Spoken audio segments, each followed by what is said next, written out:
Hello बच्चों, कैसे हैं आप सब। मैं आशा करता हूँ आप अच्छे होंगे। और मैं आपके लिए फिर से एक पार्ट 2 बहुपद के सभी उदाहरण लेकर के आया हूँ। और आप इनको बड़े ध्यान से समझना। वैसे तो मैंने आपको पार्ट में जो पार्ट 2 कराया है उसमें हर एक चीज़ बहुत ही डीपली से गहराई से समझा दी है, लेकिन फिर भी आपका एक भी नंबर आने से रह ना जाए, मैंने पूरा प्रयास किया है मैं आपको हर एक चैप्टर के उदाहरण भी दे सकूं, ताकि आप कल के दिन ये ना कहे कि सर ने हमको अधूरा काम कराया है। ओके बच्चों, तो देखिए पार्ट 2 के सभी उदाहरण। और हमारा पहला क्वेश्चन है कि जो हमको निम्नलिखित पैराग्राफ दिए गए हैं, हमको पी एक्स शून्यांकों की संख्या याद करनी है। जो एक्स अक्ष की लाइन पर है ना, लाइन कट के जा रही है, तो हमको उसके शून्यंक याद करने हैं। ठीक है ना, इसमें कितनी बार एक्स अक्ष की लाइन को कोई लाइन काट रही है, वो है हमारा क्या हो जाएगा उत्तर। अब देखो ये अक्ष एक्स की लाइन है ना, एक्स अक्ष की लाइन है, तो ये कितनी बार काट रही है इसको, एक बार केवल। ऊपर ध्यान नहीं देंगे, ऊपर वाई है, ऊपर क्या है बच्चों, वाई, और नीचे क्या है, एक्स। तो इसका उत्तर कितना हो जाएगा, एक। कोई दिक्कत।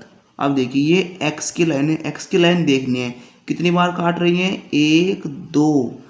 इसका उत्तर हो जाएगा बच्चों दो। ये देखो शून्यांकों की संख्या कितनी हो जाएगी इसमें, एक दो तीन। शून्यांकों की संख्या तीन, इसमें एक।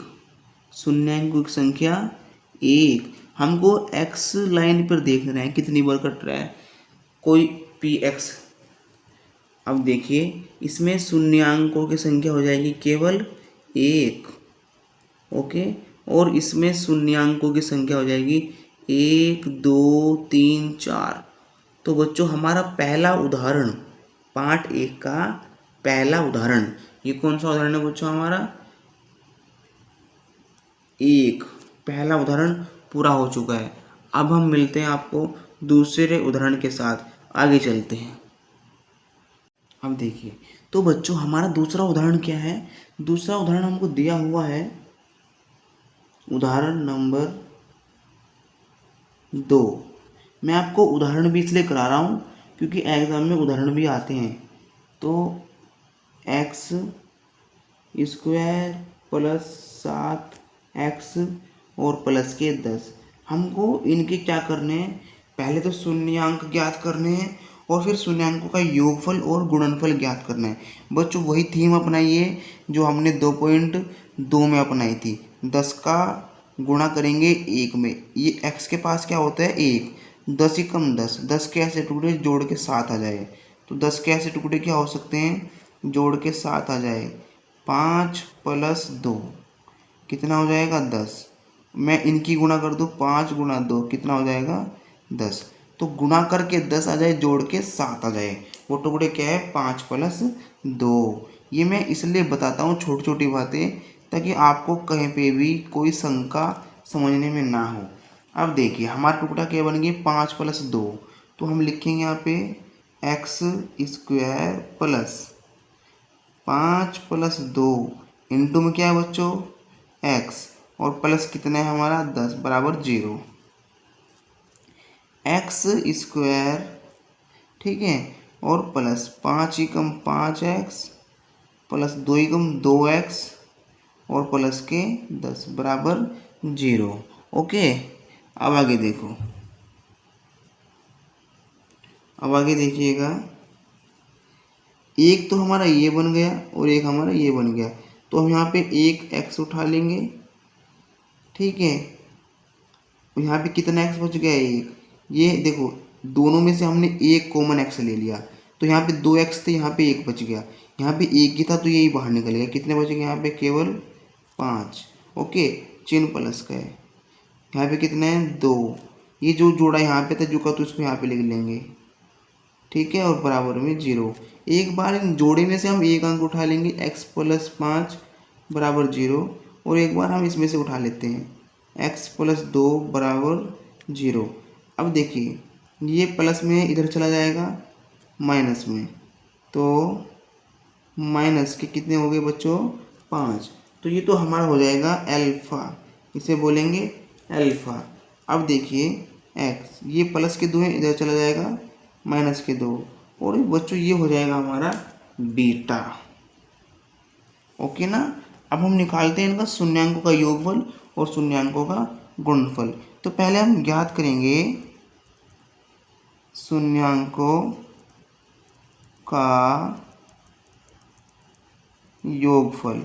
तो बच्चों सूत्र तो आपके याद हो गया शायद, क्योंकि मैंने कई बार सूत्र का प्रयोग कर लिया है। अब देखिए अल्फा प्लस बीटा बराबर माइनस बी अपॉन ए।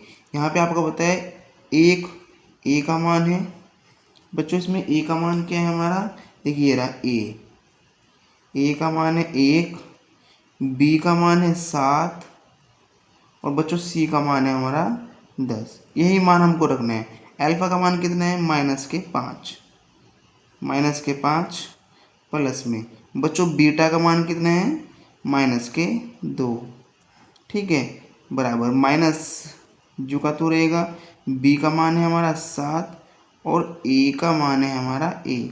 देखिए बच्चों -5 प्लस माइनस माइनस के 2 बराबर में -1 सत्ते 7। देखो अगर सेम चिन्ह के होते हैं जुड़ जाते हैं, चिन्ह वही रहता है, 5 और 2 7, चिन्ह क्या रहेगा माइनस का, और बराबर में माइनस के साथ। ये तो हमारा हो गया योगफल। अब हम निकालते हैं गुणनफल।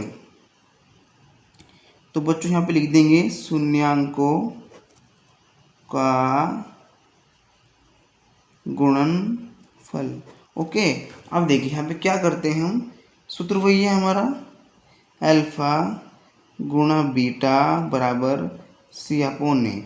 बच्चों अल्फा कितना है हमारा, अल्फा सर हमारा 5 है, और गुणा में बीटा कितना है बच्चों हमारा माइनस के 2 है, बराबर सी का मान कितना है बच्चों, सी का मान है 10, और ए का मान कितना है बच्चों, तो ए का मान है हमारा 1।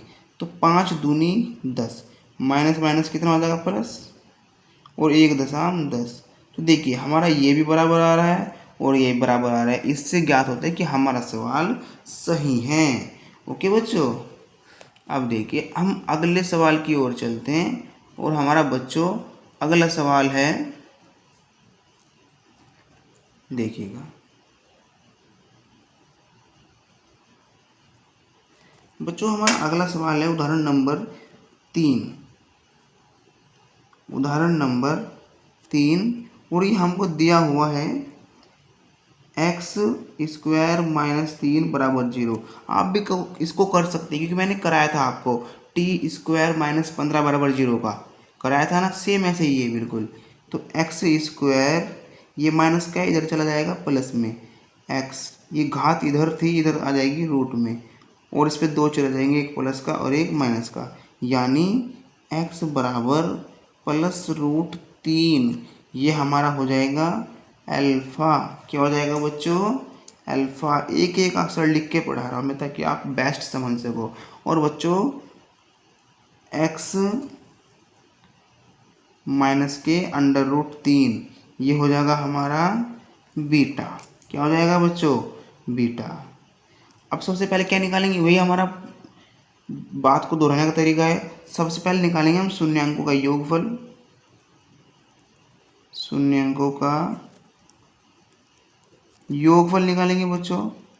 तो बच्चों जो हमारा शून्यांक का योगफल है वो क्या है, अल्फा प्लस बीटा, मैं बार बार कह रहा हूँ ये फॉर्मूला याद कर लो, और माइनस बी अपॉन ए। बच्चों अल्फा का मान कितना है हमारा, सर हमारा अल्फा का मान है प्लस के अंडर रूट में 3, प्लस के अंडर रूट में 3 है, ठीक है, और प्लस बीटा का मान कितना है बच्चों माइनस के 3 बराबर माइनस। बच्चों बी का मान क्या है हमारे, अब सबसे पहले यहाँ पे हम ए और बी या सी का मान चेक करने का प्रयास करेंगे।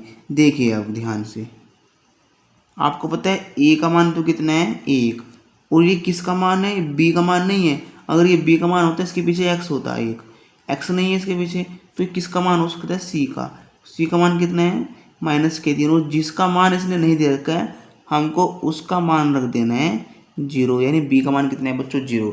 अब देखिए बी का मान कितना है हमारा 0, बट्टे में ए का मान कितना है 1। ये प्लस का है ये माइनस का, एक कट जाएगा, यहाँ बचा 0। और जब हम किसी भी अंक के ऊपर 0 हो भाग में तो उसका मान कितना है 0। ठीक है, अब हमको निकालना है शून्यांकों का गुणनफल। शून्यांकों का गुणनफल। ओके बच्चों, अब देखिए गुणनफल का सूत्र क्या है हमारा, वही है अल्फा गुणा बीटा बराबर सी अपोन ए। तो बच्चों अल्फा का मान कितना है हमारा, सर हम कहेंगे अल्फा का मान हमारा +√3 है, गुणा बीटा का मान कितना है बच्चों, तो -√3। और बच्चों सी का मान कितना है, तो हमारा सी का मान हो जाएगा देखिए -3। और ए का मान कितना है 1। देखिए मैंने बताया था आपको, यदि अंडर रूट में कोई दो अक्षर एक जैसे हो तो हम उनमें से एक बाहर निकाल लेते हैं। मैंने 3 को बाहर निकाल दिया और ये माइनस जो होगा 2 और -1 दिया 3। बच्चों ये सवाल हमारा सिद्ध हो चुका है। अब चलते हैं हम नेक्स्ट उदाहरण पर। तो बच्चों हमारा नेक्स्ट उदाहरण है, आप भी देख सकते हैं, उदाहरण नंबर 4। इसने हमको दिया है जो शून्यांकों का योगफल है। क्या बोला मैंने, शून्यांकों का योगफल। तो शून्यांकों का योगफल, तो बच्चों शून्यांकों का योगफल दिया हुआ है। शून्यांकों का योगफल है हमारा -3।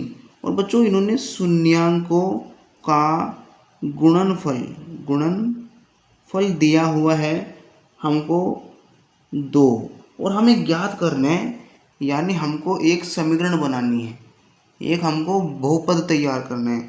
तो बच्चों हमारा सूत्र आपको पता होगा क्या था हमारा सूत्र। यदि हमको शून्यांकों का योगफल दिया हुआ है और शून्यांकों का गुणनफल दिया हुआ है, तो जो हमारा सवाल को करने का मेथड है वो क्या है बच्चों, सर हमारा मेथड है x²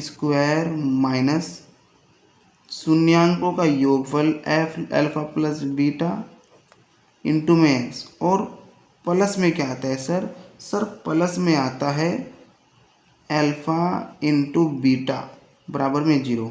तो ये तो एक्स जो का तो रहेगा, x² जो का तो रहेगा, माइनस अल्फा प्लस बीटा का मान कितना है -3 इंटू में x है, और प्लस बीटा का मान कितना है बच्चों हमारा 2। अब देखिए x² जो का तो माइनस माइनस प्लस 3 एकम 3x और प्लस के 2, ये हमारा हो गया आंसर। और प्यारे बच्चों इसी के साथ अब हमारा होता है पार्ट 2 उदाहरण सहित पॉइंट सहित पूरी तरीके से फिनिश। और अब हम मिलते हैं आपको नेक्स्ट चैप्टर तीसरे में। तब तक के लिए धन्यवाद, पढ़ते रहिए, बढ़ते रहिए। मैं आपके उज्जवल रिजल्ट की कामना करता हूँ। धन्यवाद बच्चों।